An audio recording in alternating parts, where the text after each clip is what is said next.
എല്ലാവർക്കും വീണ്ടും ഒരു പുതിയ വീഡിയോയിലേക്ക് സ്വാഗതം. ഇത് നമ്മൾ അവൽ വെച്ചൊരു വെറൈറ്റി ആയിട്ടാണ് തയ്യാറാക്കുന്നത്. അവൽ പൊറോട്ട. നല്ല സോഫ്റ്റും ടേസ്റ്റിയുമായിട്ടുള്ളൊരു പൊറോട്ടയാണിത്. ഇത് കഴിക്കാൻ പ്രത്യേകിച്ച് കറികളുടെ ആവശ്യമൊന്നും തന്നെ ഇല്ല. പെട്ടെന്ന് തന്നെ റെഡിയാക്കി എടുക്കാൻ പറ്റും. ഈ വീഡിയോ ഇഷ്ടമാകുകയാണെങ്കിൽ ഒന്ന് ലൈക്ക് ചെയ്യണം. അതുപോലെ ഫ്രണ്ട്സിനും റിലേറ്റീവ്സിനൊക്കെ ഒന്ന് ഷെയർ ചെയ്ത് കൊടുക്കുകയും ചെയ്യണം. ഞങ്ങളുടെ ചാനൽ സബ്സ്ക്രൈബ് ചെയ്യാത്ത കൂട്ടുകാർ ആരെങ്കിലും ഉണ്ടെങ്കിൽ ഒന്ന് സപ്പോർട്ട് ചെയ്യുകയും ചെയ്യണേ. പിന്നെ ആ ബെല്ലൈക്കൺ ഒന്ന് എനേബിൾ ചെയ്യാനും വീഡിയോ ഒന്ന് ഹൈപ്പ് ചെയ്ത് സപ്പോർട്ട് ചെയ്യാനും മറക്കരുതേ. എങ്കിലും ഇതെങ്ങനെയാണ് തയ്യാറാക്കുന്നത് നമുക്ക് നോക്കാം. ഒരു മിക്സർ ജാർ എടുത്തിട്ടുണ്ട്. അതിലോട്ട് നമുക്ക് 1 കപ്പ് അവലിട്ട് കൊടുക്കാം. ഞാനിപ്പം വെളുത്ത അവലാണ് എടുത്തിരിക്കുന്നത്. ഏത് ടൈപ്പ് അവൽ വേണമെങ്കിലും എടുക്കാം കേട്ടോ. അവലെടുക്കുമ്പോൾ ഈ കപ്പിൽ നല്ലതായിട്ടൊന്ന് അമക്കി കൊള്ളിച്ചെടുക്കണം കേട്ടോ.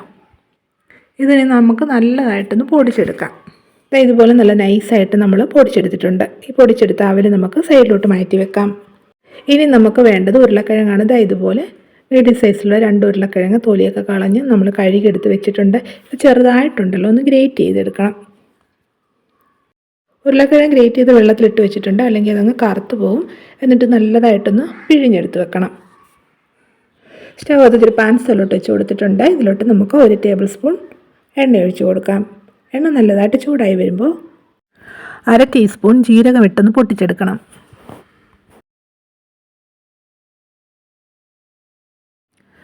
ജീരകം എല്ലാം പൊട്ടിയതിന് ശേഷം 1 ടീസ്പൂൺ ചില്ലി ഫ്ലേക്സ് ഇട്ട് കൊടുത്ത് നല്ലതായിട്ടൊന്ന് ഇളക്കിയതിന് ശേഷം 1/2 ടീസ്പൂൺ ഇഞ്ചി വെളുത്തുള്ളി പേസ്റ്റ് ഇട്ട് കൊടുത്തൊന്ന് വഴറ്റണം. ഇഞ്ചി വെളുത്തുള്ളി പേസ്റ്റിൻ്റെ പച്ച ടേസ്റ്റ് ഒന്ന് മാറുന്നവരെ നല്ലതായിട്ടൊന്ന് ഇളക്കി കൊടുക്കണേ. ഇനി ഇതിലോട്ട് 1 കപ്പ് വെള്ളം ഒഴിച്ചു കൊടുക്കാം. നമ്മൾ അളന്നെടുത്ത കപ്പിൽ 1 കപ്പ് വെള്ളമാണ് ഒഴിച്ചു കൊടുക്കുന്നത്. ഇനി ഇതിലോട്ട് ആവശ്യത്തിനുള്ള ഉപ്പുപൊടിയും കൂടി ചേർത്ത് കൊടുക്കണം. എന്നിട്ട് നല്ലതായിട്ടൊന്ന് ഇളക്കി ഇതൊന്ന് തിളപ്പിച്ചെടുക്കണം. ഇപ്പോൾ ഇത് നല്ലതായിട്ട് തിളച്ചിട്ടുണ്ട്. ഇനി ഇതിലോട്ട് നമുക്ക് ഗ്രേറ്റ് ചെയ്ത് വെച്ചിരിക്കുന്ന ഉരുളക്കിഴങ്ങ് ഇട്ട് കൊടുക്കാം. എന്നിട്ട് നല്ലതായിട്ട് ഇളക്കിയതിന് ശേഷം ഉണ്ടല്ലോ, ഇതൊന്ന് അടച്ച് വെച്ച് വേവിച്ചെടുക്കണം. സ്റ്റൗവിൻ്റെ ഫ്ലെയിം ഒന്ന് സിമ്മാക്കി കൊടുത്തിട്ട് ഇത് നമുക്ക് അടച്ച് വെച്ചിട്ടുണ്ടല്ലോ ഒന്ന് വേവിച്ചെടുക്കാം.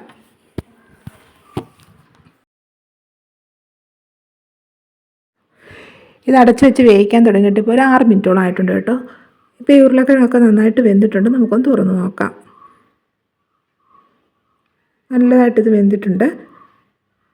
ഇനി ഇതിലോട്ട് നമുക്കുണ്ടല്ലോ പൊടിച്ച് വെച്ചിരിക്കുന്ന അവലിട്ട് കൊടുക്കാം.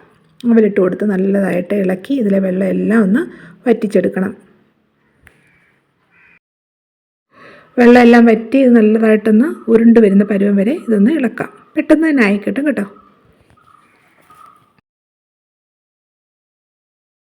ഇപ്പോൾ ഇതായിട്ടുണ്ട് കേട്ടോ. ഇത്രയും മതിയേ. നമുക്കിനി ഉണ്ടല്ലോ സ്റ്റൗ ഓഫ് ചെയ്യാൻ, എന്നിട്ട് ഇതൊന്ന് തണുക്കാൻ വേണ്ടി മാറ്റി വെക്കാം.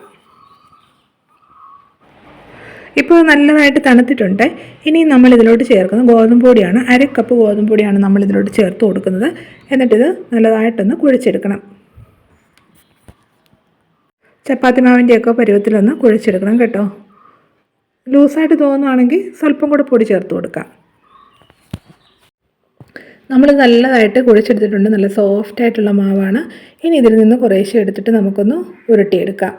ചപ്പാത്തിക്കൊക്കെ നമ്മൾ മാവെടുക്കുമല്ലോ, അതേ രീതിയിൽ ഒന്ന് ഉരുട്ടിയെടുക്കണം.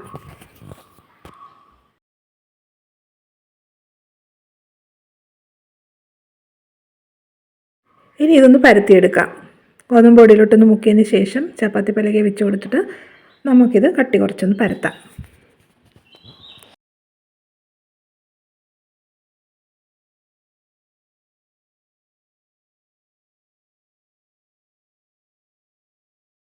നമ്മളിത് ഇതുപോലെ കനം കുറച്ചൊന്ന് പരത്തിയെടുത്തിട്ടുണ്ട്. ഇനി നമുക്കത് ഒരു പാത്രം ഇതേ രീതി വെച്ച് കൊടുത്തിട്ട് ഇതൊന്ന് കട്ട് ചെയ്യാം.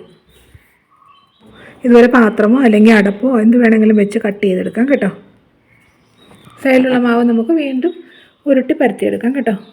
അതാ നോക്കി നല്ല റൗണ്ടായിട്ട് നമ്മൾ കട്ട് ചെയ്തെടുത്തിട്ടുണ്ട്. ഇതേ രീതിയിൽ എല്ലാ മാവും പരത്തി കട്ട് ചെയ്തെടുക്കണം കേട്ടോ. ഇനി ഇത് നമുക്ക് ചുട്ടെടുക്കാം.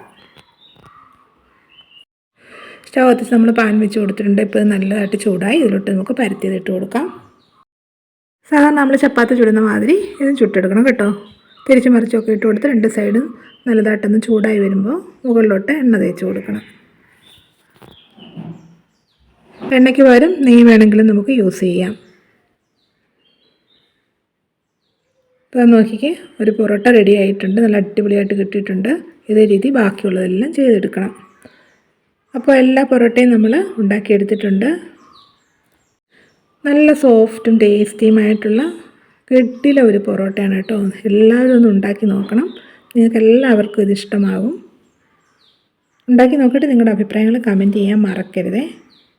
ഈ വീഡിയോ ഇഷ്ടമായെങ്കിൽ ഒന്ന് ലൈക്ക് ചെയ്യാനും ഷെയർ ചെയ്യാനും അതുപോലെ ഞങ്ങളുടെ ചാനൽ സബ്സ്ക്രൈബ് ചെയ്ത് സപ്പോർട്ട് ചെയ്യാനും മറക്കരുതേ.